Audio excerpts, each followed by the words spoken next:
안녕하세요. 박진호 수학학원 원장 박진호입니다. 오늘은 고1 심화반 역함수와 여러가지 함수의 그래프 온라인 보강 수업을 시작할 거예요.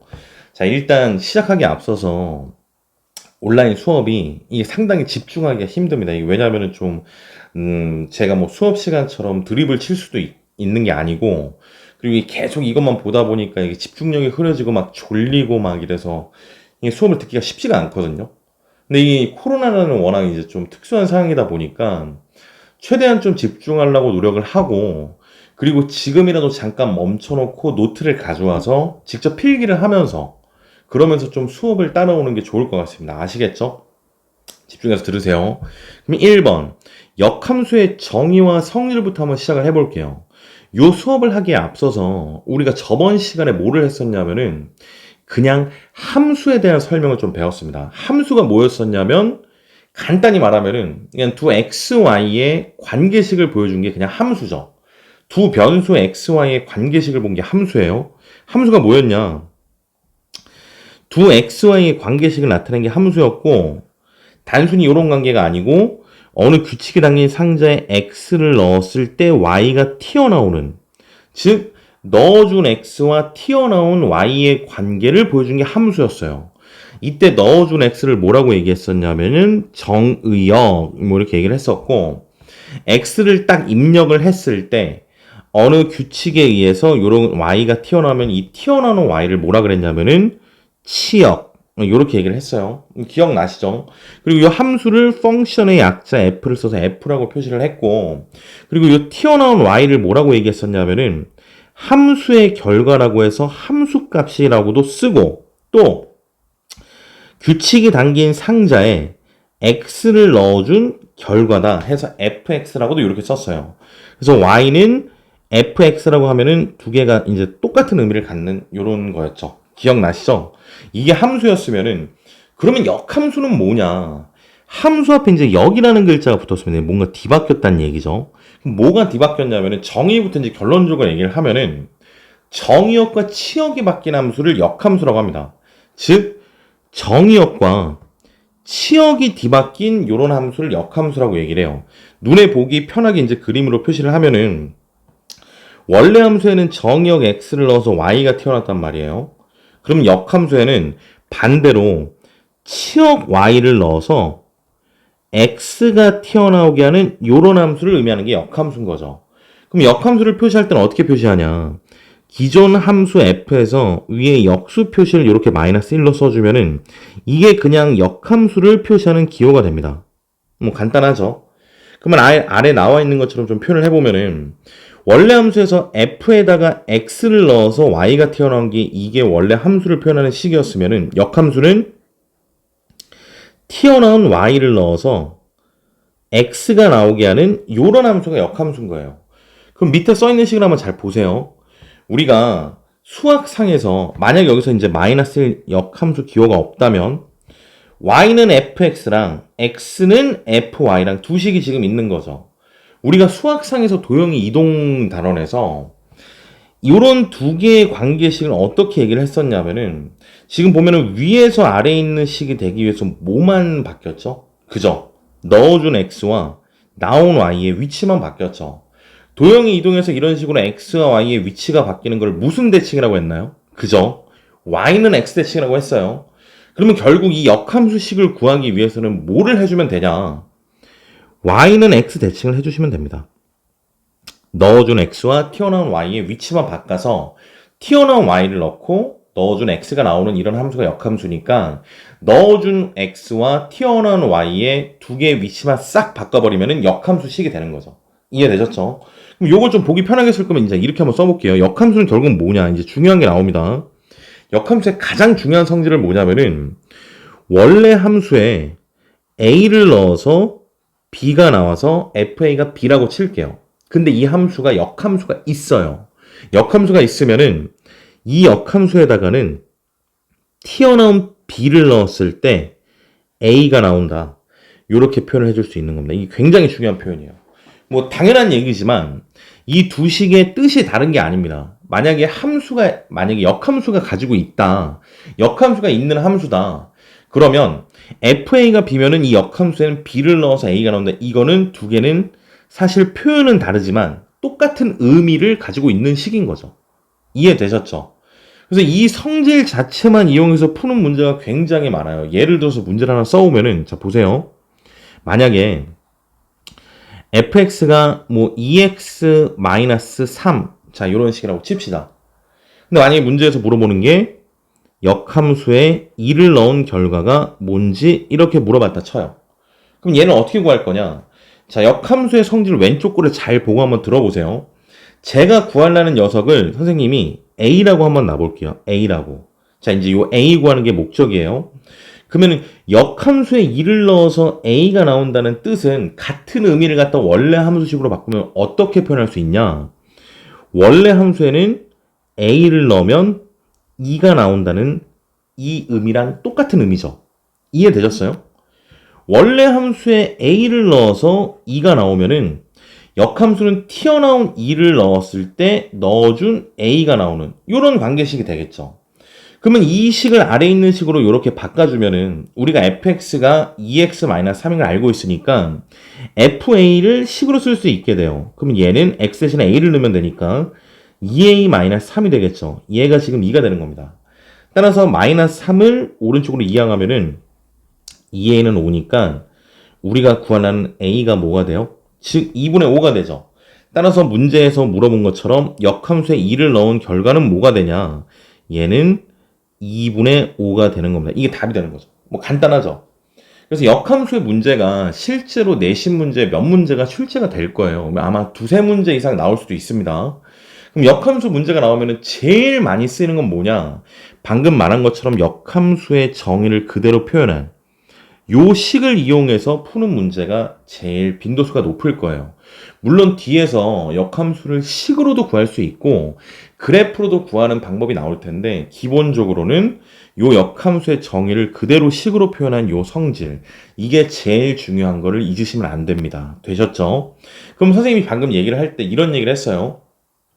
역함수가 존재한다면은 이 역함수의 성질을 쓸 수 있는 건데 그렇다면 역함수가 존재하지 않을 수도 있는 거죠. 그럼 요거에 대해서 설명 한번 해보겠습니다. 위로 한번 올라가 볼게요.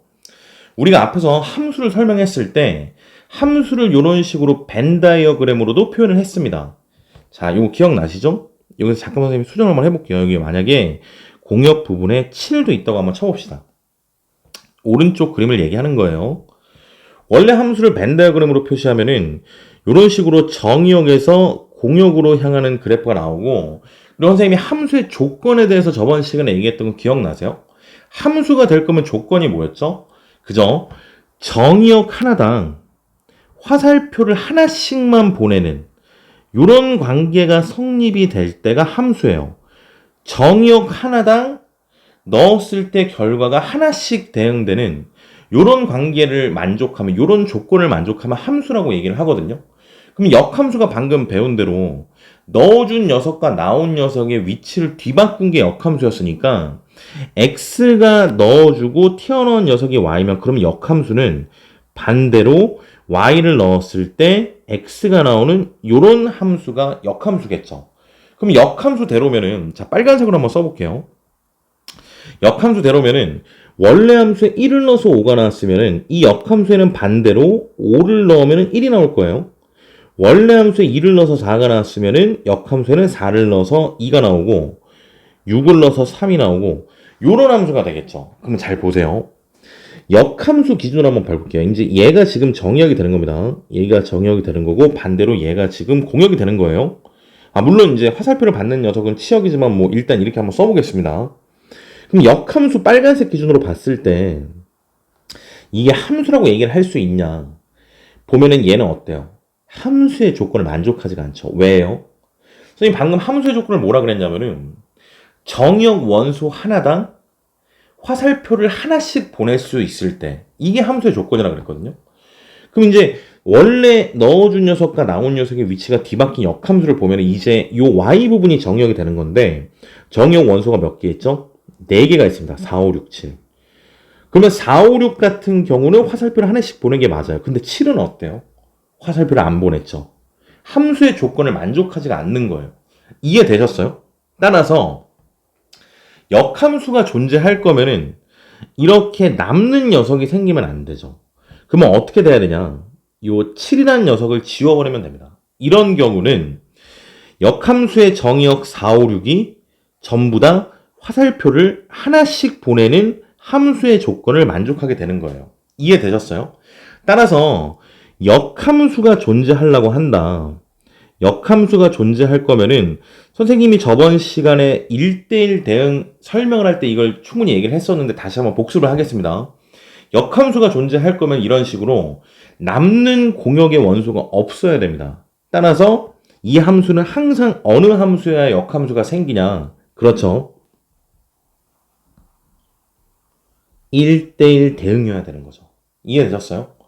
그래프로 보면은 단순히 증가하거나 단순히 감소하는 이런 그래프일 때만 역함수가 있을 수 있는 거예요. 만약에 이 함수가 1대1 대응이다. 그러면 자동으로 어느 성질을 쓸 수 있냐? 아까 얘기했던 이 성질을 쓸 수 있게 되는 거죠. 이해되셨어요? 따라서 역함수가 존재할 거면 이 함수는 1대1 대응해야 되고 역함수가 존재한다 하면은 원래 함수에 a를 넣어서 b가 나오면 이 역함수에는 b를 넣으면 a가 나온다. 이 성질을 이용해서 문제를 접근하는 경우가 많다. 이렇게 정리를 할 수 있겠네요. 이해되셨죠? 되셨죠? 그러면 다음 페이지로 넘어가겠습니다. 다음에 뭐를 할 거냐? 역함수를 직접 구하는 걸 한번 해볼 거예요. 선생님이 역함수의 성질을 이용해서도 문제를 많이 푼다고 얘기를 했는데 역함수의 식을 직접 구하는 경우도 충분히 물어볼 수 있습니다. 근데 선생님이 역함수를 설명할 때 도형의 이동으로 얘기하면 역함수를 뭐를 하면 역함수가 된다 그랬어요? 그죠? y는 x 대칭을 하면은 역함수가 된다 이런 얘기를 앞에서 얘기를 했죠. 그러면 만약에 문제에서 y는 2x-1이 있는데 이 함수식의 1차 함수의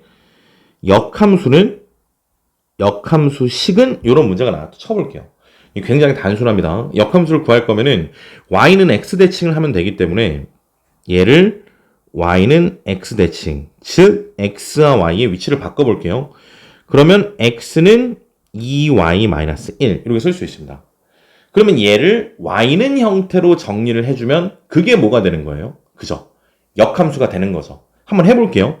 정리하면 마이너스 1 이항해주면 2y는 x 플러스 1이 되고 따라서 y는 2로 약분해주면 2분의 1 x 더하기 2분의 1 자 요런 식이 됩니다. 되었죠? 이게 그냥 역함수가 되는 거예요. 따라서 여기 y 위에 역함수 표시만 남겨주시면 되죠. 그럼 얘를 함수식으로 표현하면 fx가 2x-1일 때 얘 역함수를 물어보는 거니까 답은 그러면 뭐라고 쓰면 되냐? 얘 역함수 f-1x 이렇게 써주시고 얘는 2분의 1x 더하기 2분의 1이다. 이렇게 결론을 내주시면 되는 겁니다. 뭐 별거 아니죠? 되셨죠? 식으로는 이렇게 단순하게 x의 위치만 바꿔서 새로운 y에 대해서 정리를 하면 되는구나. 이렇게 그냥 이해를 하시면 될 것 같습니다. 그럼 다음. 이번에는 그래프에 대한 얘기를 한번 해볼게요. 자, 역함수를 이제 그래프를 이용해서 문제를 푸는 문제가 많이 나올 건데, 그럼 그래프를 이용해서 역함수 그래프를 그릴 거면 어떻게 그리냐? 앞에서 얘기한 거랑 똑같습니다. 역함수는 구하기 위해서는 y는 x 대칭을 하는 것처럼 그래프도 마찬가지로 이 그래프를 y는 x 대칭을 그냥 해주시면 끝이에요. 만약에 원래 함수 그래프가 이런 식으로 증가함수가 되어 있다 칩시다. 문제에서 얘 역함수 그래프를 물어봐요. 그러면 어떻게 그리면 되냐? 요 y는 x를 기준으로 대칭해주면 되니까 즉 선대칭 그래프를 그려주면 되죠. 얘를 대칭축으로 데칼코마니처럼 접어지면 포개어지는 그래프를 그리면 끝인 거예요. 그럼 그림은 어떻게 될 거냐? 요런 식으로 될 겁니다. 이해되세요? 접으면 포개어지게 그냥 그리시면 되죠. 즉 원래 함수와 대칭축이 이렇게 두 점에서 만나면은 얘를 축을 기준으로 접어버리면 당연히 이 역함수 그래프도 이 두 점을 지나겠죠. 두 점을 지나게 포개어지게 그리면은 얘가 그냥 역함수 그래프가 되는 겁니다. 이해되셨어요? 이렇게 그리시면 되고, 그리고 이 그래프를 그리는 거에 의미만 있는 게 아니고 이 그래프, 역함수 그래프를 유도하는 걸로 어느 문제가 나올 거냐? 지금 선생님이 두 그래프를 그렸을 때 만나는 두 점을 이렇게 강조를 했죠. 이게 뭐가 되는 거죠? 그죠? 교점이죠. 학교 내신 문제에서는 이 교점을 구하는 문제가 나올 확률이 굉장히 높습니다. 즉 원래 함수와 역함수의 교점을 물어보는 문제가 많이 나올 거예요. 근데 역함수 식을 구할 거면은 x와 y의 위치를 바꾸는 건데 이게 역함수 식을 구하기 굉장히 어려운 경우가 많습니다. 예를 들어서 선생님 한번 식을 한번 써볼게요. 만약에 문제에서 예를 들어서 뭐 fx가 x제곱 마이너스 1이고 정역 x의 범위가 0 이상이라고 쳐볼게요. 자, 이런 그래프가 있는데 문제에서 원래 함수와 역함수와의 교점이 뭐니? 이렇게 문제를 물어봤어요. 자, 그러면 생각을 해보세요. 앞에서 말한 것처럼 자, 보통 우리가 교점을 물어보면은 식을 통해서 교점을 구할 거면 두 식을 구해서 뭐를 하면 돼요? 교점의 기억만 나와도 연립을 하면 돼요. 그러면 생각을 했을 때 역함수와의 교점을 물어보는 거니까 요 역함수식을 원래 함수처럼 식으로 표현할 수 있으면은 구해서 연립하면 끝이죠. 근데 역함수를 구하려고 보니까 y는 x제곱 마이너스 1의 역함수는 x와의 위치를 바꾸겠죠. 그러면 어떻게 돼요? x는 y제곱 마이너스 1이 되는 거죠. 그러면 y제곱이 x 플러스 1이니까 이거 어떻게 되죠? 루트를 써야 되는 상황이 되죠. 근데 우리는 아직 무리함수까지는 배우질 않았거든요. 중간고사 때도 무리함수까지는 시험 범위에 안 나올 거고요. 그러면 이렇게 문제가 나왔을 때 우리가 역함수를 구할 수 있을까요? 지금은 구하기가 어렵죠. 그러면 이 교점을 구하려고 역함수 식을 구한 다음에 연립하려고 보니까 역함수 식을 구하기가 상당히 복잡하다는 얘기예요. 그러면 이럴 때 어떻게 구하면 되냐? 그죠? 위에 나와 있는 이 그래프를 보고 여기서 힌트를 얻어서 구하면 되겠죠. 보면은 원래 함수와 역함수의 교점은 반드시 뭐가 지날 수밖에 없어요. 그죠? 대칭 축인 y는 x가 지날 수밖에 없습니다. 얘를 축으로 포개어지니까 당연히 이 교점을 역함수가 지날 수밖에 없어요. 그러면 이 그림을 보고서 우리가 어느 결론을 내릴 수 있냐? 자, 이런 결론을 내릴 수 있어요. 보세요. 원래 함수와 역함수의 교점은 어느 의미를 갖냐? 원래 함수와 대칭축인 y는 x의 교점과 똑같다는 의미를 갖는 거죠. 이건 거죠. 이게 지금 중요한 개념이에요. 그렇다면은 밑에 나와 있는 식처럼 역함수식을 구하기 힘들 때는 역함수를 굳이 이걸 복잡하게 구할 필요가 없는 거죠. 역함수와의 교점을 물어보면 뭘로 바꾸면 되는 거예요? 그죠? y는 x와의 교점을 구하면 된다. 이렇게 문제를 푸시면 되는 거죠. 그러면 얘가 연립하기 훨씬 편하니까요. 이미 식을 구했으니까요. 그러면 교점을 구할 거면 두 식을 연립하면 되니까 첫 번째 식과 요 대칭축을 연립을 하면은 x제곱 마이너스 1은 x가 됩니다. 뭐 요 식을 풀면은 뭐 근해 공식을 써야겠네요. 어쨌든 x 값이 뭔지를 구할 수 있겠죠. 이런 식으로 교점을 구하면 되는 거구나. 이렇게 결론을 내릴 수 있는 겁니다. 되셨어요? 그래서 만약에 문제에서 원래 함수와 역함수의 교점을 물어보면은 자, 이제 우리는 어떻게 하면 되죠? 그죠? 이미 식이 나와 있는 원래 함수와 대칭축인 y는 x와의 교점으로 바꿔서 문제를 풀면 된다. 이게 결론입니다. 쉽죠? 이해되셨죠? 자, 그러면 다음으로 넘어갈게요. 다음. 자, 그러면 이제 역함수 개념의 마지막입니다. 이 역함수 개념의 마지막. 역함수와 합성함수의 관계에 대해서 지금부터 설명을 한번 해볼게요. 자, 역함수와 합성함수의 관계를 설명하기 전에 우리가 앞서 배웠던 함수 중에서 이 항등함수라는 녀석이 있었거든요. 이 항등함수가 뭐냐면은 항상 똑같은 녀석이 나오는 함수 해가지고 항등함수라고 쓰고요. x를 넣었을 때 넣어준 녀석이랑 똑같은 x가 나오는 요런 함수, 얘를 항등함수라고 얘기를 합니다. 이해되셨어요? 즉 fx가 x를 넣었을 때 똑같은 녀석이 나오는 1을 넣으면 1이 나오고 2를 넣으면 2가 나오고 요런 함수가 항등함수예요. 얘를 기호로 표시하면 내 자신이 나온다고 해서 i라고도 표현을 합니다. 이렇게 쓰면은 얘는 항등함수를 의미하는 기호가 되는 거예요. 되셨죠? 그럼 항등함수를 왜 배웠냐? 역함수와 합성함수의 관계에서 이제 첫 번째 나오는 공식이 뭐냐면은 원래 함수와 역함수를 합성하면 항상 항등함수가 된다. 자, 요런 개념이 나옵니다. 선생님이 벤 다이어그램을 한번 그려볼게요. x를 넣어서 y가 나오는 함수인데, 죄송합니다. x를 넣어서 y가 나오는 함수가 이렇게 있습니다. 이렇게 함수가 있어요. 그러면 이 함수에서 여러분 앞에서 배운 것처럼 합성함수는 뒤에 있는 녀석이 먼저니까 일단 함수 요 x를 f에 먼저 집어넣는 거죠. f에 집어넣으면은 요렇게 오겠죠. x를 집어넣으면은 요렇게 fx로 결과가 나올 거예요. 그러면은 넣어준 녀석과 나온 녀석을 뒤바꾼 게 역함수니까 요게 지금 역함수겠죠. 그 다음에 이 나온 녀석을 어디에 집어넣어요? 역함수에 집어넣는 거죠. 나온 녀석을 다시 역함수에 집어넣은 겁니다. 그러면 처음에 들어갔던 x가 한 번 갔다가 다시 제자리로 오게 되죠. 즉 fx에 한 번 넣고 그 다음에 역함수에 넣으면은 갔다 오는 거니까 다시 제자리로 돌아오겠죠. 즉 이런 식으로 합성함수를 해준다. 그러면 자기 자신으로 돌아오는 이런 결과가 되는 거예요. 갔다 오는 거니까요. 그래서 원래 함수와 역함수를 합성하면은 자기 자신으로 돌아오는 함수가 되는 겁니다. 이해되셨어요? 따라서 이 순서로 바꿔놓은 거 마찬가지죠. 자기 자신으로 돌아오는 것만 보여주는 거니까. 역함수와 원래 함수를 합성하면은 그 결과는 항상 자기 자신으로 돌아오는 항등함수가 되고, 요 항등함수의 성질은요, 여러 가지 합성이 섞여 있으면은 이 안에 항등함수가 있으면은 지워버리고 계산을 하셔도 상관이 없게 돼요. 자, 무슨 얘기냐? 자, 두 번째 예시를 한번 여기 밑으로 한번 가져와 볼게요.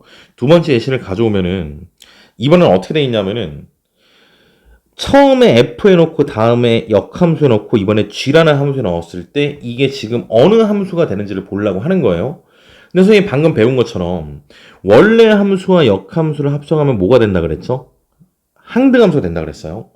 식을 한번 제대로 써오면은 지금 결국 얘는 이런 거죠. 자, 이 식을 보려고 하는 건데, 그러면 원래 함수와 역함수를 연속적으로 합성을 해버리면은 이 녀석이 항등함수니까 지 자신으로 결과가 나오겠죠. x를 넣었으면 x로 나오겠죠. 그러면 이 부분이 그러면 x나 마찬가지네요. 그러면 결국 얘는 어떻게 되는 거냐? 뒤에 있는 부분이 x나 마찬가지인 식이 되는 겁니다. 즉 지워버려도 상관이 없는 거죠. 그러니까 합성이 복잡하게 되어 있는 식에서 중간에 원래 함수와 역함수가 합성이 된 부분이 생겨버리면 그냥 간단히 어떻게 하면 돼요? 날려버리면 된다. 어차피 항등함수니까 자기 자신으로 갈 테니까 지워버리면 되는구나. 이게 결론입니다. 이해되셨어요? 그럼 문제를 조금 복잡하게 써오면은, 자, 일단 요거를 하기 전에 선생님이 합성함수를 통으로 역함수로 구하는 방법부터 설명을 하고 좀 복잡한 문제를 한번 풀어볼게요. 그러면 g서클 f라는 함수가 있어요. f에다 넣고 다음에 g에다 넣었다는 이런 의미죠. 그림으로 한번 표현해 보겠습니다. 그림으로 표현하면은 x에서 y로 가는 함수가 f고 y에서 z로 가는 함수가 g고 요렇게 두 개가 이어져 있는 요런 함수가 되겠죠. 그러면 일단 f서클 g서클 f 함수는 뭐를 의미하냐? 처음으로 일단 f에다 먼저 집어넣는 거죠. 그러면 x가 요렇게 먼저 갈 겁니다. 나온 녀석을 또 다음에 어디 집어넣어요? 연속으로 g에다 집어넣는 요런 결과를 의미하는 거죠. 즉 정의역 x에서 치역 z로 가는 이 함수를 의미하는 게 얘가 지금 g 서클 f 함수가 되는 거죠. 그죠? 그러면 이 함수의 역함수는 뭐가 되냐? 넣어준 녀석과 나온 녀석이 바뀌는 게 역함수니까 역함수는 반대로 z를 넣었을 때 x가 되는 함수, 얘를 의미하는 게 이 녀석의 역함수가 될 겁니다. 이게 얘의 역함수가 되겠죠. 되었어요? 그러면 우변을 보면은 좌변과 차이가 뭐가 있냐? g서클 f를 갖다 역함수를 구하니까 이 괄호를 풀어줬을 때는 순서가 지금 역으로 바뀌죠. 이제는 f 역함수 서클 g 역함수 요렇게 두 개의 순서가 요렇게 바뀌는 함수가 되는 거예요. 그럼 얘가 어떻게 되는 거냐? 자, 보세요. 우변을 볼게요. 우변을 보면은 얘는 먼저 넣어준 녀석이 합성함수는 D가 먼저니까 G의 역함수부터 먼저 넣었어요. 그럼 G의 역함수는 지금 밑에 그림을 보면은 요 녀석을 의미하는 거죠. 그러면 제일 먼저 넣어준 녀석이 요거가 되는 겁니다. 요거를 먼저 넣어줬고 그 다음에 나온 결과를 F의 역함수에 집어넣는 거죠. F의 역함수는 Y에서 X로 가는 거니까 이 함수가 되겠죠. 이게 지금 F의 역함수가 되겠죠. 이게 G의 역함수고요. 그러면 우변을 식을 보면은 G의 역함수에 먼저 넣고 그 다음에 F 역함수를 넣는 거니까 결과론적으로 어떻게 돼요? Z에서 X로 가는 함수를 의미하는 게 되는 거죠. 이게 지금 우변이 의미하는 함수가 되는 겁니다. 그러면은 좌변이랑 비교해서 어때요? 똑같은 거죠. 좌변도 결국은 Z에서 X로 가는 함수를 의미하는 거고 우변도 Z에서 X로 가는 함수를 의미하는 게 되는 거죠. 따라서 결론은 뭐냐? 괄호를 통째로 역함수를 구할 때는 괄호를 풀어줄 때는 이 순서, 합성함수의 순서가 반대로 밖으로 튀어나오는 겁니다. 여기서 밑으로 한번 써보면 다시 한번 써볼게요. 그러면 어떻게 되는 거냐? 만약에 H 서클, G 서클, F라는 함수의 전체 역함수식을 구하는 문제가 있어요. 그러면 가로밖에 역함수가 있을 때는 나올 때 어떻게 된다? 순서가 바뀌어서 나오는 거예요. 순서가 바뀌어서 나오는 겁니다. 순서가. 그럼 밖에 나올 때는 원래 함수는 지금 좌변 같은 경우는 F에 먼저 넣고 G에 넣고 H에 넣은 다음에 전체를 역함수 한 건데 밖으로 튀어나올 때는 이제는 거꾸로 F가 맨 마지막에 올 테고 G가 그 다음 H가 그 다음 이런 결과가 나오겠죠. 그래서 괄호를 통째로 역함수를 그러니까 괄호 안에 있는 합성함수를 통째로 역함수를 구한다. 밖에 꺼낼 때는 순서를 바꿔서 꺼내는구나. 이렇게 결론을 내리면 되겠습니다. 이해되셨나요? 되셨죠? 그러면 이제 결론적으로 이런 문제를 한번 풀어볼게요. 자, 이런 복잡한 문제가 있다고 칩시다. 얘를 한번 풀어봐라. 이렇게 나왔고 각각의 함수식을 다 주어줬어요. 그럼 얘는 어떻게 구하면 되냐? 일단 괄호부터 푸는 겁니다. 괄호부터 풀면은 요 녀석을 풀 때는 밖에 나올 때는 순서가 바뀌어서 나오니까 F 역함수 서클, G 역함수 이렇게 나올 거예요. 그러면 어떻게 되냐? 1차적으로 식이 이렇게 바뀝니다. 식이 H 서클, F 서클, F의 역함수 서클, G의 역함수에 2를 넣은 결과 이렇게 바뀔 거예요. 자, 그러면 보세요. 아까 두 번째 설명한 것처럼 이 녀석이 나왔죠. 원래 함수와 역함수를 합성한 녀석이 나왔어요. 위에서 선생님이 원래 함수와 역함수를 합성하면 어떻게 된다 그랬나요? 날려버려도 된다 그랬죠. 따라서 결과는 어떻게 되냐? H 서클, G 역함수, 2가 뭐니? 이 질문이 되는 겁니다. 저번 시간에 합성함수를 배웠을 때 이 서클은 결국 소괄호의 약자라 그랬잖아요. 그러면 얘는 G 역함수 2를 구하고 그 결과를 H에 넣은 녀석이 뭔지를 물어보는 문제가 되는 거죠. 그럼 맨 앞에 배운 것처럼 역함수 문제가 나올 때는 역함수 성질을 이용해서 구하라고 했으니까 그럼 뭐부터 구해야 되는 거예요? G 역함수 2부터 구해야 되는 겁니다. 요거부터 구해야 되는 거예요. 그럼 G 역함수 2를 A라는 녀석으로 놓으면은 원래 함수 G에는 A를 넣으면 2가 나오겠죠. 근데 gx가 왼쪽에 보면은 식이 2x-1이니까 ga는 2a-1이 되고 얘가 2가 나오는 a 값을 구하시면 됩니다. 따라서 마이너스를 이항하고 a는 2분의 3이 될 거예요. 따라서 구하려는 녀석은 결론은 결국은 뭐를 구하는 거예요? 결국은 h 2분의 3을 구하면 되는 거죠. 그러면 요 hx에 x 대신에 2분의 3을 넣으면 되니까 2분의 3 더하기 3이니까 답은 뭐가 되는 거죠? 2분의 9가 되는 겁니다. 간단하죠? 이런 식으로 합성함수를 역함수로 했을 때 정리를 한번 하고 가겠습니다. 합성함수의 역함수를 구할 때는 원래 함수와 역함수를 합성하면은 늘 자기 자신이 나오는 항등함수가 되니까 여러 개의 함수들이 합성이 돼 있을 때 중간에 원래 함수와 역함수가 합성되어 있으면 지워버리면 된다. 이게 첫 번째 성질이고요. 두 번째, 괄호를 통째로, 합성을 한 괄호를 통째로 역함수를 구할 때는 이 괄호를 풀 때는 순서를 바꿔서 꺼낸다. 이게 두 번째 결론입니다. 그래서 밑에 나와 있는 요 정도 예시 정도는 하나 필기를 해두시고 보시면은 이 문제를 풀 수 있으면은 역함수와 합성함수의 관계가 이해가 다 됐다고 판단하셔도 될 것 같아요. 되셨죠? 자, 다음.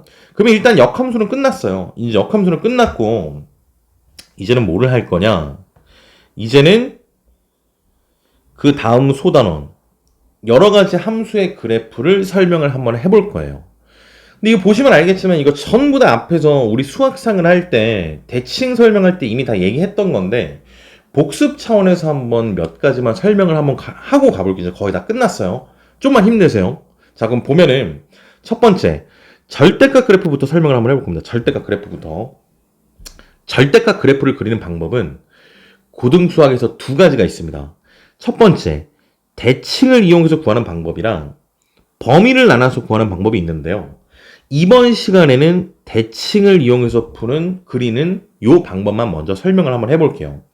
자, 이 그래프 그리는 방법을 설명하기 위해서 선생님이 기본이 되는 그래프 하나만 그려놓고 가겠습니다. 만약에 이런 함수가 있다고 쳐볼게요. 이게 기준이 되는 함수 y는 fx예요.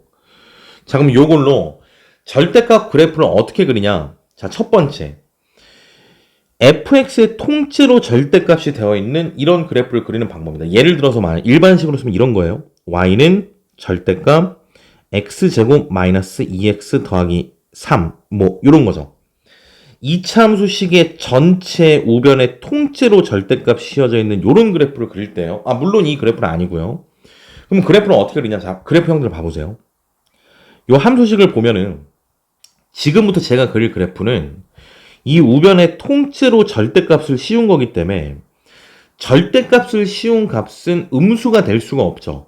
즉, 요 우변의 결과는 항상 0 이상이 됩니다. 즉, y값 자체가 항상 0 이상만 나올 수 있는 거죠. 근데 원래 기본이 되는 함수를 보니까 y값이 음수인 부분이 있어요. 그 부분이 어디냐면은 요 부분이 지금 y값이 음수가 되는 부분이죠. 그러면 얘는 이제는 요 밑부분이 y값이 음수인 부분이 생길 수 없고 항상 0 이상이었으니까 우리 알고 있는 대로 어떻게 하면 되죠? 그쵸? y값이 0 이상이 되게 위로 뒤집어 올리시면 됩니다. 다시 요렇게 뒤집어 올리셔서 그래프를 그리시면 돼요. 왜 이러죠 이거? 자, 요렇게 그리시면 됩니다. 요렇게. 되셨죠? 두 번째, 요 x에만 절대값이 있을 경우 그래프 그리는 방법이에요. 얘는 일반식으로 쓰면 이런 거죠. y는 절대값 x제곱 마이너스 2 절대값 x 더하기 3. 모든 변수 x에 절대값 씌워져 있는 경우입니다. 그럼 얘는 이제 얘기가 다르죠. 얘 같은 경우는 어떻게 푸시면 되냐면은, 자, 이제 함수식을 한번 봐보세요. x가 1, 2, 3일 때 값이랑 요 x가 마이너스 1, 마이너스 2, 마이너스 3일 때 값이랑 어떻죠? 똑같죠? 자, 이걸 좀 가져와 보면 이게 좀 많이 헷갈려 해서 만약에 x가 1, 2, 3일 때 요 식을 보면은 식은 f1, f2, f3 요런 치역이 나오겠죠. 근데 x가 마이너스 1, 마이너스 2, 마이너스 3일 때도 집어넣으면 이때 y값은 뭐가 나와요? 절대값이 붙어 있으니까 항상 양수로 바꿔야 되니까 위에랑 똑같이 f1, f2, f3 자, 이런 값이 나올 거예요. 어때요? 똑같죠? 즉 x가 1, 2, 3을 넣었을 때 y값이랑 x에 마이너스 1, 마이너스 2, 마이너스 3을 넣었을 때 y값이랑 두 개 똑같은 거예요.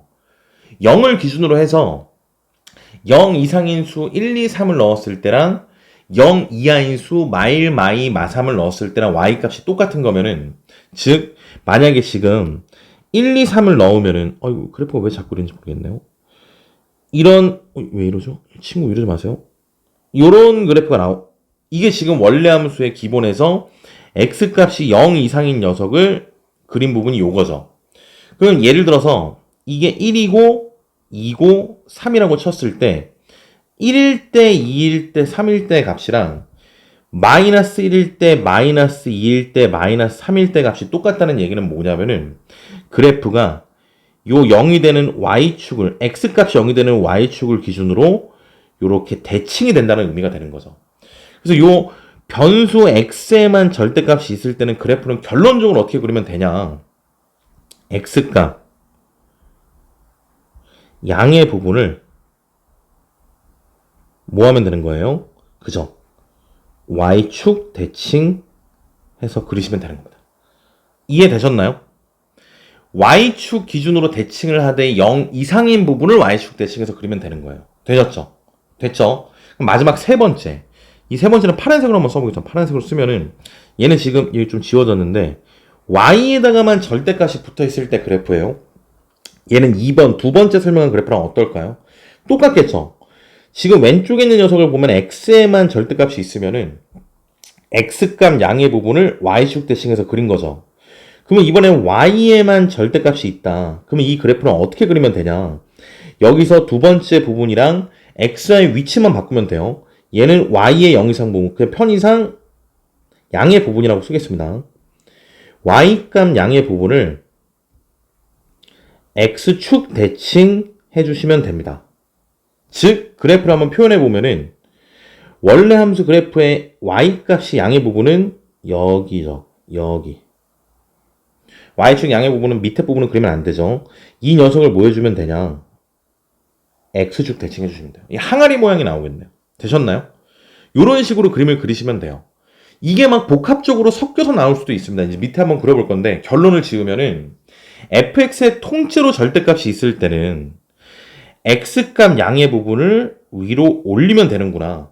두 번째, 변수 x에만 절대값이 있을 때는 x값 양의 부분을 y축 대칭해서 그래프를 그리면 되겠구나. 세 번째, 반대로 y에만 절대값이 있으면은 x값 아니고 y값 양의 부분을, 즉 y값이 양의 부분 요 부분을 x축 대칭하면 되겠구나. 요렇게 해주면 되겠구나. 이렇게 그림을 그리시면 되는 겁니다. 이거 이해가 되셨죠? 됐죠? 다음으로 넘어가겠습니다. 다음으로 넘어가면은 그 밑에를 보면 이제 그래프가 이제 좀 더 나왔는데요. 좀 복잡한 그래프를 한번 그려볼게요. 이게 위에 설명한 걸 좀 이어서 보면은 1번, 2번 모양이 섞여 있는 그래프가 나올 수 있어요. 즉 좀 복잡하죠. 이런 모양이 나올 수 있습니다. 이런 모양을 어떻게 그리면 되냐? 그냥 차근차근히 안에서부터 벗겨내시면 됩니다. 그 안에서부터 절대값 성질을 이용해서 대칭 이동을 해가지고 그래프를 그려주시면 돼요. 그럼 이 안에를 보면은 2번 그래프를 그리시면 되죠. 참고로 기본은 전부 다 요 기본 형태 그래프로 지금 유도를 하는 거예요. 그러면 처음에 두 번째 그래프를 그리면은 요렇게 됐었죠. x값 양의 부분을 y축 대칭한 거. 그럼 여기다 이제 뭐만 해주시면 되죠? 밖에 있는 요 첫 번째 녀석의 성질도 써주시면 돼요. 안에 거 먼저 그래프를 그려주고 밖에 있는 대칭을 써주시면 돼요. 그러면 전체 절대값이 있으면은 y값 음수가 안 되니까 밑에 있는 부분을 위로 올리면 되니까 그래프 모양이 이런 모양이 될 겁니다. 되셨나요? 빨간색으로 그린 부분이 제가 이제 구하려는 그래프가 되는 거죠. 이 그림이 되는 거죠. 이해되셨어요? 안에 있는 거 먼저 하고 다음에 밖에 있는 거 대칭해주고 이렇게 그리시면 돼요. 그럼 일반식으로 문제가 나온다. 굉장히 대표적인 그래프 한번 그려볼게요. 이런 그래프가 나왔다고 쳐볼게요. 얘는 뭐가 섞인 거죠? 위에 나와 있는 것 중에서 두 번째, 세 번째 그래프가 섞인 거죠. 얘도 그냥 마찬가지로 순서대로 아무거나 하시면 돼요. 얘는 안쪽이 없으니까요. 이렇게 안쪽에 또 절대값이 있으면은 안에서부터 하시면 되고, 이렇게 안이 없으면은 순서대로 그냥 아무거나 먼저 하셔도 됩니다. 그러면 이 그래프를 그리기 위해서 이번에는 위에 있는 기본이랑 다르니까요. 절대값이 없는 그래프를 한번 봐볼게요. 절대값이 없다면은 x 더하기 y는 1이 없겠죠. 1참수로 정리하면 y는 마이너스 x 더하기 1. 자, 이 그래프가 지금 절대값을 벗겨낸 기본형의 그래프예요. 그러면 그림을 그려주면은 기울기가 마이너스 1이고 y절편이 1이니까 요렇게 감소한 이런 그래프가 될 겁니다. 선생님 요거를 조금 보기 편하게 좀 이쁘게 직선으로 한번 그려보겠습니다. 이런 그래프가 됐겠죠. 짠. 그죠? 이게 지금 기본형 그래프가 되는 거예요. 이게 기본. 요런 그래프가 되겠죠? 그러면 얘를 지금부터 어떻게 할 거냐? 위에 나와 있는 거를 순서대로 한번 적용을 해볼게요. 첫 번째로 두 번째에 나왔던 거. x에만 절대값을 붙여보겠습니다. x에만 절대값을 붙이면은 x값 양의 부분을 y축 대칭하면 된다고 그랬거든요.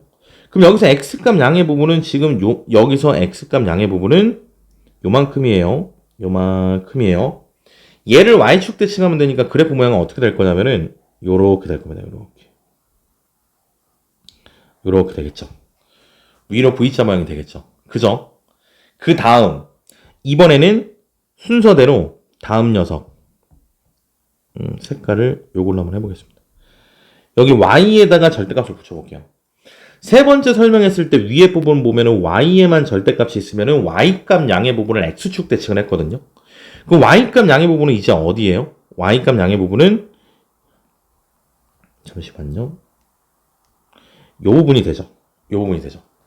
얘를 x축 대칭하면 되니까 그래프 모양은 어떻게 될 거냐? 요렇게 될 겁니다. 요렇게. 되셨어요? 그러면 결국 요 중간에 있는 다이아 모양만 이렇게 남게 되겠네요. 되셨어요? 그래서 그래프 모양은 어떻게 된다? 결론적으로 얘기하면은 요런 모양이 되겠다. 중간에 있는 요 다이아 모양만 남게 되니까 이게 지금 그래프 모양이 되는 거죠. 되셨나요? 복잡한가요? 요런 식으로 순서대로 그냥 하시면 되는 겁니다. 안이 있으면은 안에서부터 하는 거고, 만약에 안쪽이 없으면은 그래프 그릴 때는 이렇게 그냥 순서대로 하나하나 적용해서 기본형을 가지고 대칭 이동을 이용해서 그래프를 그리시면 되는 거예요. 되셨죠? 그럼 마지막으로 요 녀석을 한번 그려보겠습니다. 좀 복잡해 보이는데 얘도 별거 아닙니다. 안쪽이 존재하면 안에서부터 그림을 그리라 그랬어요. 그럼 얘는 어떻게 할 거예요? 얘는 대칭 이동만으로 어렵기 때문에 얘는 약간 평행 이동도 섞어줘야 되는데 기본은 똑같아요. 일단 제일 안쪽을 보면은 이게 지금 제일 안쪽입니다. 얘부터 점점 순서대로 하나씩 만들어 가볼 거예요. 그러면 처음에 그래프를 그릴 때 y는 x-1부터 시작하겠죠. 기울기가 1이고 y절편이 -1이니까 그래프를 그리면 요렇게 될 겁니다. 일단 대충 그려볼게요. 그러면 처음에 뭐를 했냐? 처음에 여기에 절대값을 씌웠습니다. 그러면 위에 나온 것처럼 전체 절대값이 쓰이면은 밑에 있는 부분이 없어지는 위로 올려지는 거니까 그래프 모양이 이렇게 V자가 되겠네요. 그럼 여기까지 적용하면 그래프 모양이 이렇게 됩니다. 되셨죠? 그 다음에 뭐를 했냐? 요 식에 -2. 이 식에 뒤에 -2가 붙여졌어요. 그러면 앞에 그린 식에서 -2가 붙여진 거니까 얘는 지금 뭐를 해준 거죠? 그죠? Y축으로 이만큼 평행 이동을 해준 겁니다. 이 그래프를 여기는 1이겠죠? Y축으로 이만큼이니까 그래프 모양을 이렇게 내려준 거예요. 되셨어요? 여기까지가 그리면은 색칠한 부분까지 그래프 표시가 된 거죠. 지우면은 여기까지는 이 모양이 되는 겁니다. 여기는 -1이 되겠죠. 이렇게. 되셨나요? 다음. 이 다음 여기다가 또 절대값을 이렇게 붙였죠. 여기 이 부분 얘기하는 거예요. 그러면 또 아까 위에 배웠던 첫 번째 그림이랑 똑같아서 y값이 음수인 부분을 위로 올려버리면 되죠. 그러면 그래프 모양은 이렇게 내려오다가 위로 올라갔다가 이렇게 됐죠. W 모양이 되겠네요. 되셨나요? 그럼 여기까지 그리면은 그래프 모양이 이렇게 되는 거죠. 여기에 또 뭐가 되냐? 뒤에 -3을 붙였죠. 그러면 어떻게 되는 거죠? 얘는 y축으로 또 3만큼 평행 이동을 해준 게 되는 겁니다. 얘를 밑으로 3칸만큼 또 내리는 거죠. 얘가 1일 테니까 하나, 둘, 3칸이면 -2까지 오겠죠? 그래프 모양이 요렇게 요렇게 이렇게 되겠네요. 되셨나요? 그리고 마지막 여기서 근데 이게 그래프를 그리기가 조금 숫자가 크면은 복잡하니까요. 선생님이 요 녀석을 1이라고 한번 바꿔보겠습니다. 그래프 그리기 좀 정확하게 그리기가 불편해서요. 얘를 1이라고 한번 바꿔보겠습니다. 한 칸만큼 내린 게 되겠네요. 그럼 위에 그래프는 지금 다시 그려보면은 요 지점이 이 지점으로 올 테니까 요런 모양이 될 겁니다. 이렇게 되겠죠. 밑으로 한 칸만큼 평행 이동해 준 거죠. 되셨죠?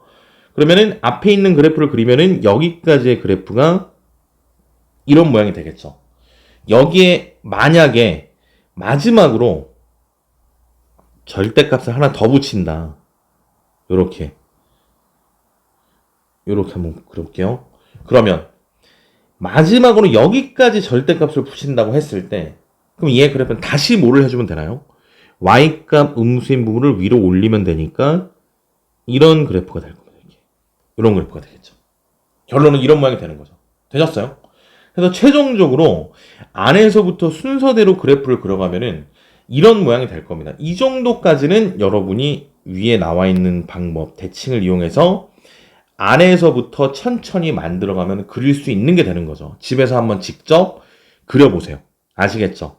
결론은 이런 식으로 대칭 이동을 이용해서 그리되 여러 개가 섞여 있으면 안쪽이 있으면 안에서부터 안쪽이 없으면 순서대로 해서 차근차근 대칭 이동 위에 나와 있는 크게 대표적인 세 개 요 세 가지 방법을 이용해서 순서대로 그리시면 되는 거 이게 결론입니다. 되셨나요? 됐죠? 여러분 고생하셨어요. 지금 이제 마지막 하나 남았으니까 조금만 더 설명하고 이제 마무리를 할게요. 저도 이거 간만에 이렇게 하다 보니까 좀 힘드네요. 사실 이게 원래 오프 형광 수업이면은 막 재밌는 얘기도 하고 막 졸리면 막 깨우기도 하고 막 이럴 텐데 뭐 어쩔 수가 없습니다. 이 적응을 하셔야죠. 그리고 오늘 워낙 좀 할 게 많아서 중간에 좀 힘든 부분이 있으면 잠깐 끊었다가 좀 잠깐 쉬었다 오고 그러니까 집에서 온라인 수업을 공부할 때는 시간 분배를 잘하는 게 좋습니다. 예를 들어 내가 한 30분 정도 보면은 좀 지친다. 그러면 30분 듣고 잠깐 끊고 한 5분 정도 쉬었다가 그러니까 본인만의 루틴을 만드는 게 중요하죠. 그러니까 저는 이렇게 처음부터 끝까지 한 방에 쭉 하지만 이게 실제 수업이면 한 2교시 동안 하던가 이렇게 중간에 쉬는 시간을 갖잖아요. 그러니까 집에서 혼자 공부할 때도 좀 힘들 것 같고 집중이 안 될 것 같으면은 잠깐 끊었다. 여기서 중요한 건 뭐냐면은 컴퓨터나 핸드폰을 놓고 쉬어야 됩니다. 이거를 들고 있으면은 쉬는 시간을 본인 스스로가 끊기가 굉장히 힘들거든요. 그러니까 일단 모바일이나 뭐 핸드폰이나 컴퓨터는 잠깐 내려놓고 뭐 바람을 쐬고 온다든지 물을 한 잔 마신다든지 잠깐 쉬었다가 바람 좀 쐬고 와서 다시 듣고 본인만의 이런 시간 배분을 좀 잘하고 듣기를 바래요. 자 그럼 마지막 단원 가겠습니다. 마지막 뭔지 뭐를 할 거냐. 가우스 기호 그래프를 그리는 것까지 하고 온라인 보강은 마무리를 할 거예요. 자 가우스 기호 그래프를 그리기 전에 가우스 기호가 뭐였는지 복습 잠깐 하고 가겠습니다. 가우스 x가 있으면 얘는 결국 뭐였죠? 안에 있는 요 x보다 작거나 같은 최대 정수가 나오는 게 가우스 기호였어요. 예를 들어서 가우스 1.1이다. 그러면 작거나 같은 최대 정수는 1이죠. 1이 나오는 거죠. 가우스 기호가 붙으면요. 얘는 결국 뭐냐? 정수입니다. 정수. 이 값이 정수예요. 그럼 내가 만약에 가우스 기호가 섞인 그래프를 그리려고 한다. 그러면 어떻게 하면 될까요? 가우스 기호가 섞인 녀석의 함수값은 반드시 어때요? 정수 단위로 끊기겠죠. 이게 좀 중요한 부분이에요. 그래서 가우스 값, 정수 값이 바뀌는 걸 기준으로 계단처럼 끊기는 모양의 그래프가 나옵니다. 이게 결론입니다. 그려보면 금방 감을 잡을 거예요. 그래서 그래프를 예를 들어서 한번 직접 그려볼게요. 보면은 좀 더 단순한 걸로 봐볼게요. y는 가우스 x. 요 그래프부터 한번 그려보겠습니다. 얘는 어떻게 그릴 거냐? 이 값은 정수가 나와요. 즉 함수값이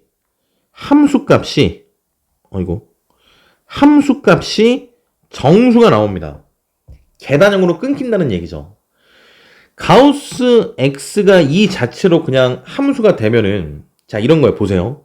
예를 들어서 x값이 0부터 1 사이라고 칠게요. 0부터 0.9999999까지 집어넣으면은 걔보다 작거나 같은 최대 정수니까 그 함수값, 이 가우스 기하값은 뭘로 나오죠? 0이 나옵니다. 맞죠? 그러면 0을 넣는 순간부터 1을 넣기 전까지는 이렇게 0이 나오는 거죠. 되셨나요? 근데 1이 들어가는 순간부터 어떻게 되죠? 1이 되죠.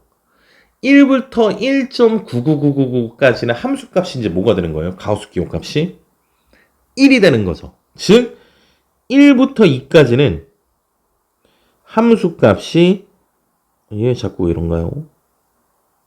잠깐만. 요렇게 1이 되는 겁니다. 되셨나요? 다음 2를 집어넣었을 때는 2가 되고 2.99999 3이 되기 직전까지는 함수값이 2가 되겠죠. 요렇게 3이 되기 전까지 함수값이 2가 될 거예요. 이런 모양의 그래프가 반복이 되는 거죠. 그러면 어떤 모양이 나오죠? 계단형 모양이 나오는 겁니다. 이런 식으로요. 이해되셨나요? 이게 가장 기본적인 y는 가우스 x의 그래프가 되는 거예요. 되셨나요? 안쪽이 정수 단위가 1에서 2로 넘어가는 2에서 3으로 넘어가는 정수가 1단위로 즉 이 단위는 1단위입니다. 1단위 1단위로 끊기는 기준으로 함수가 계단형 그래프가 된다. 요거를 주의해서 그리시면 될 거예요. 되셨나요? 자, 다음 조금 복잡한 거. 그럼 y는 가우스 x제곱 그래프를 얘는 어떻게 그래프를 그릴까요? 선생님이 방금 얘기했어요. 이 함수값이 정수 1단위로 끊기는 요 가우스 기호값이 정수 1단위로 끊기는 x를 기준으로 계단형 그래프를 그리면 된다 그랬거든요. 그럼 얘는 어떻게 되냐면은 왼쪽 그래프 같은 경우는 x가 0부터 1까지가 0이고 1부터 2까지가 1이고 이게 굉장히 좀 쉽게 봤었는데 얘는 얘기가 좀 다르죠. 0부터 한번 봐볼게요. x가 0부터 1 되기 전까지는 y값이 0이 되는 게 맞습니다. 즉 그래프는 0부터 1, 2, 3 이렇게 간다 치면은 1, 2, 3, 4 이렇게 간다 치면은 0부터 1까지는 왼쪽 그래프랑 똑같은 녀석이 되는 게 맞아요. 똑같은 녀석이 되는 게 맞는데 문제는 1부터 2죠. 1부터 2까지라고 해버리면은 얘는 x제곱을 가우스 기호에 넣은 거기 때문에 1을 넣으면은 x제곱은 1인데 2를 넣으면 4가 되죠. 안에 있는 정수 단위가 어때요? 1에서 4로 가버려요. 선생님이 가우스 그래프를 그릴 때는 안에 있는 정수 단위가 1단위로 끊기는 지점을 찾아야 된다고 얘기를 했는데 그러면 얘는 2를 넣으면 안 되는 거죠. 4로 점프를 해버리니까 중간에 2랑 3이 생략이 돼버린 거잖아요. 그러면 이 안에 있는 정수값이 1단위로 커질 거면은 1에서 2가 되는 지점은 안에는 x제곱이니까 x가 몇일 때가 x제곱이 2가 될까요? 그죠? 그냥 2가 아니고 루트 2가 될 때까지입니다. 왜요? 루트 2는 제곱하면 2가 되기 때문이죠. 즉 요때는 x제곱의 값이 1부터 2보다 작은 값이 되니까 가우스 기호를 붙였을 때 이 값은 항상 1이 되는 거죠. 2가 아니고 요 지점 좀 자세히 봐야 될 것 같거든요. 얘를 선생님이 좀 자세히 한번 봐볼게요. 이렇게 보면 좀 보기가 힘드니까 선생님이 얘를 지워서 0과 1과 2를 좀 띄워놓고 윗부분을 한번 그려보겠습니다. 왼쪽에서 그린 거랑 똑같이 0부터 1까지는 그냥 이렇게 그리면 되는 건데 이제 루트 2는 한 요 정도 지점이 되겠죠. 그러면 함수값이 1이 되게 하는 녀석은 1부터 루트 2까지 이렇게 되는 거죠. 왼쪽이랑 다르게 x의 구간이 짧아지죠. 다음 이때는 y값이 1이 되는 거고요. 다음 루트 2가 되는 순간부터 정수 단위가 2부터 되니까 루트 3 되기 전까지는 y값이 2가 되겠죠. 루트 3이 들어가면 제곱하면 3이 되니까 정수 단위가 바뀌니까 그 전까지만 함수값이 똑같겠죠. 그럼 루트 3은 한 요 정도 될 거예요. 루트 3은 루트 3까지는 요렇게 제발 도와주세요.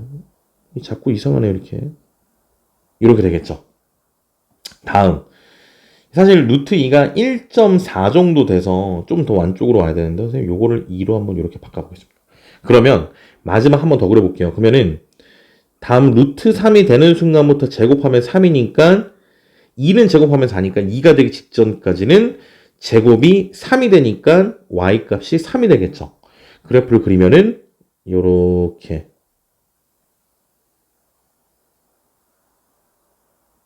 될 겁니다.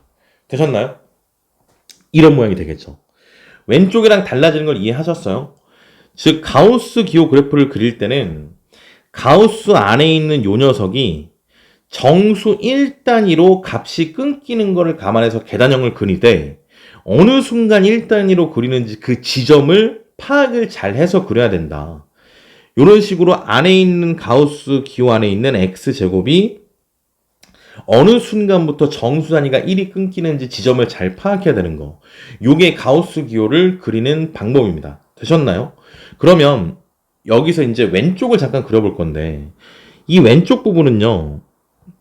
얘는 또 처음에 나온 기본 그래프랑 좀 다릅니다. 왜냐하면은 제곱이기 때문에 음수를 집어넣어도 함수값이 항상 양수로 나와요.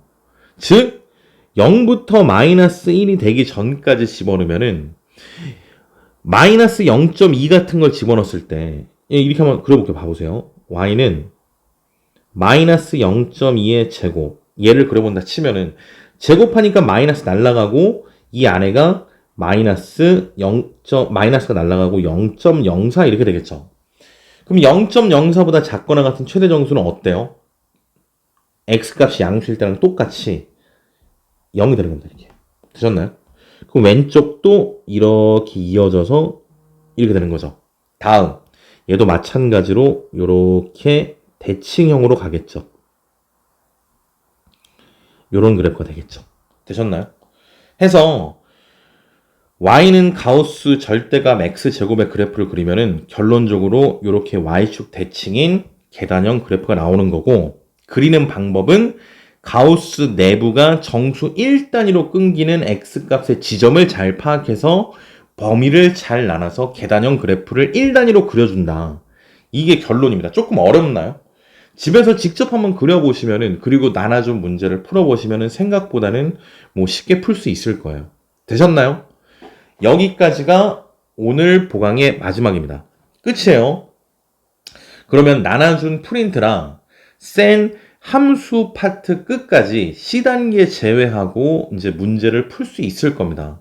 아마 다음 주도 이제 거리두기 연장이 이제 이미 발표가 난 상태라 학원도 휴원이 이어질 거고 그래서 아무래도 다음 주 수업 같은 경우는 이런 식으로 온라인 수업을 할 수밖에 없는 상황이라 제가 다음번 영상 강의를 찍을 때는 좀 더 준비를 잘 해서 그래서 일단 나눠준 숙제 프린트 답도 불러주고 이제 모르는 문제는 카톡을 통해서 실시간으로 좀 받거나 아니면 미리 받아서 이렇게 영상을 찍어서 올리거나 이런 식으로 온라인 수업을 대체를 할 거니까요. 이제 친구분들도 이제 고1 심화반 친구들도 집에서 좀 풀리지 마시고 이렇게 이제 선생님 많이 못 보는 동안 숙제 안 하거나 이러지 마시고 집에서 좀 최대한 열심히 흐트러지지 않게 좀 본인의 자세를 좀 공부 자세를 좀 잘 잡아서 10월 중순 이후면 이제 또 시험 기간이죠.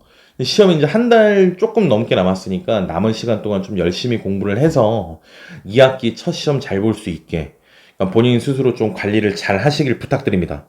아시겠죠? 그러니까 모르시는 게 있으시면 언제든 카톡 보내시고 제가 이제 좀 있으면 이제 카톡 단톡방을 오늘 이제 짤 건데 그때 좀 추가로 얘기를 좀 이어가도록 하겠습니다. 아시겠죠? 듣느라 고생 많으셨고 다음 수업에서 뵙겠습니다. 여기까지입니다.